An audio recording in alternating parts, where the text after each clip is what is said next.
We are afraid of losing what we have, whether it's our life, our possessions, or property. But this fear evaporates when we understand that our life stories and the history of the world were written by the same hand.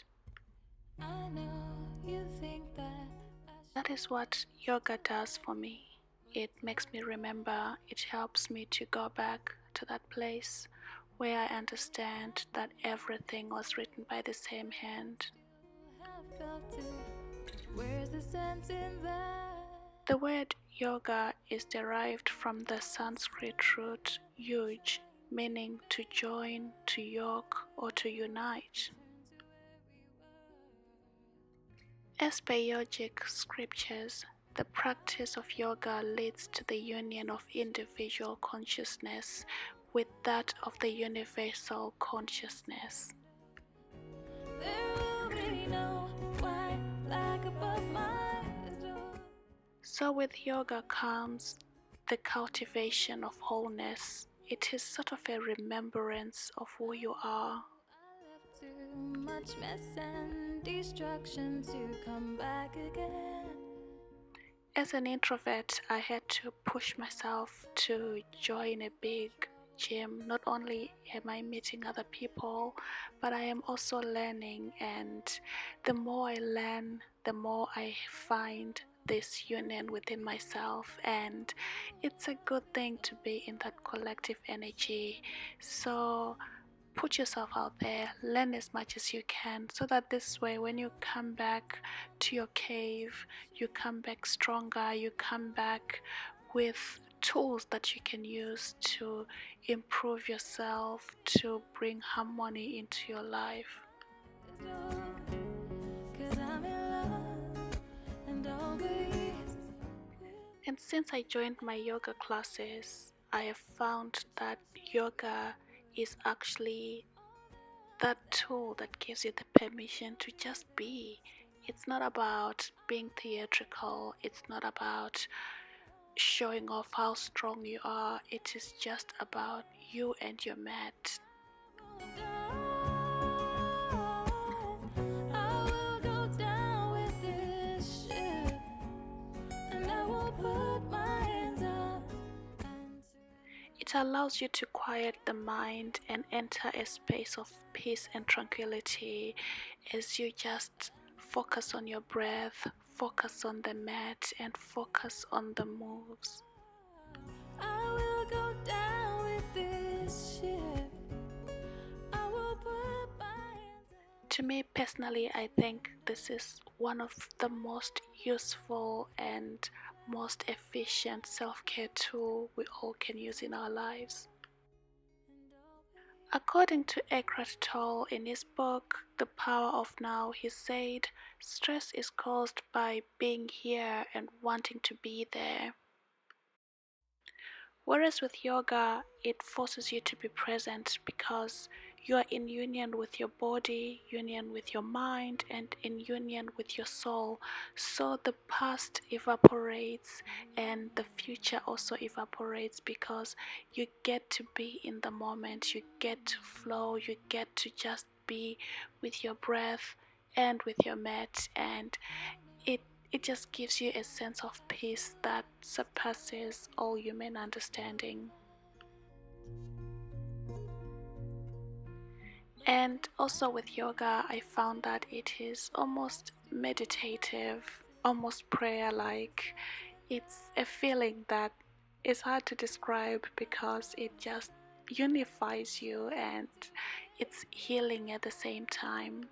Return to where we were. So as you take one vinyasa at a time, one breath at a time, it forces you to be present. It forces you to go within. There will be no white flag above my door. 'Cause I'm in love and always will be. I know I left too much mess. As the mind becomes quiet, your focus also increases. And I found that with yoga, the more you practice, the more you'll be able to focus on whatever task you want to focus on, and the monkey mind, it sort of behaves the more you discipline yourself. Rules of it's over, then I'm sure that makes sense. And the good thing about being focused is that it gives you clarity, balance, and flexibility. So this practice is not just about the body, it is really about unifying all parts of yourself. It is really about coming home to yourself. And always will be. And if you're going to be talking about doing the inner work, I find that yoga shows you where to dig, what to dig for, and you have to do your own digging. It's about your body. My yoga teacher always says, it's your body, you have to lift it. Those are your legs, you have to carry them. So that's what yoga does. It shows you where to dig, and to me that is probably the most rewarding work we all can do for ourselves, because oftentimes we are waiting for someone else to come and do the work for us instead of just digging. We have the tools. I will put my hands up and surrender. And the more you dig, I find that there is this space of surrender, of knowing what's holding you back and confronting your issues, and about being vulnerable as well, and realizing that you're making progress and you ought to be proud of how far you have come, and also being vulnerable as well. I love that about yoga because it just opens you up in the most beautiful way that just makes my heart soar with joy.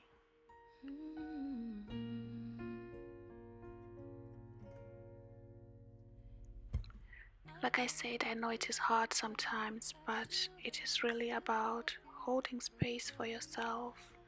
And I know that it's not gonna be easy every day, but it's just about showing up in whatever capacity you can, and also holding space for yourself.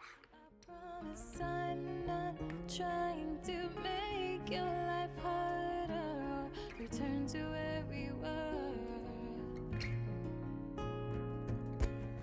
I will go down with this ship, and I won't put my hands up and surrender. There will be no white flag above my door, 'cause I'm in love and always will. So remember never to doubt your self-worth, never doubt your capabilities. Always remember the lotus flower, even though it plunges to life from beneath the mud, it does not allow the dirt that surrounds it to affect its growth or beauty. Oh, and if you live by the rules, I thought that was the most beautiful quote. I can't remember where I saw that, but I thought that's what yoga does, you know? I will go down with this ship, and I won't put my hands up and surrender. There will be no white flag above my door, 'cause I'm in love and always will be. And when we meet, which I'm sure we will, all the ones there will be there. So let's always find ways to be like the lotus flower. Just because things were the way they were, it doesn't mean that they have to remain the same. We can change, we can evolve, we can give ourselves the permission to be the best versions of ourselves. It's not about perfection, it's just about doing the best we can with what we have. Just like the lotus flower, it didn't let the mud stop it. No, it just became its glorious, beautiful self. I will put my hands up. So as you learn this whole new language, a language of breath, of rhythm, of movement, of sensations, a language that is beyond, I would say, it's your own, basically, it's your own language. It is sort of like writing your own poem.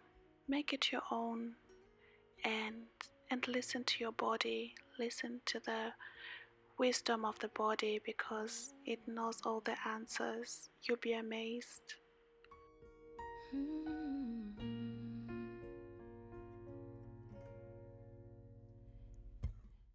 So for me, every time I get on my mat, I see this as a time to check in with myself and just to connect and also to be amazed by by the human body, the strength and pushing the boundaries.